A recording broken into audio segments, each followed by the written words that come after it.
Na baadhi ya viongozi wa chama cha ANC wamejitokeza kumsuta naibu wa rais William Ruto kuhusu mpangilio wake almaarufu kwa lugha ya Kiingereza bottom up.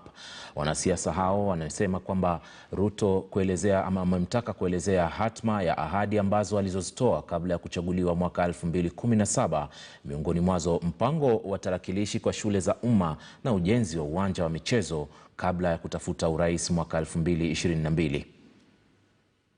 Today we are here to address the Deputy President and his team of pretenders.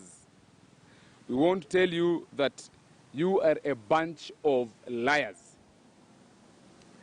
You are surrounded by thieves that speak the language of stealing, looting, and conmanship.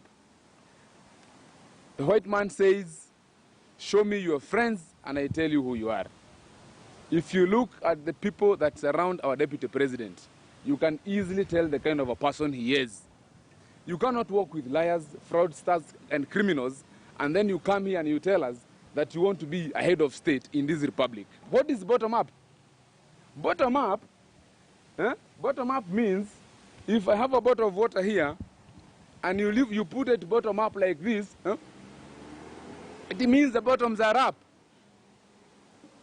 It means that somebody wants to empty the coffers of government. It means that somebody wants to drink everything that is in that bottle. And we as young people cannot sit down and watch this country go to drains, and we cannot sit down and watch somebody pretending and perpetuating lies of an economic philosophy that has no meaning. Let us not take advantage of Kenyans. Kenyans might be poor, but they are no fools. Sisi tuliambiwa wakati Jubilee ilikuwa inaingia serikalini. Tuliambiwa tutakuwa na stadiums within 6 months. Unajua tunafanya audit. 9 stadium within 6 months. Tunauliza hizo stadiums ziko wapi?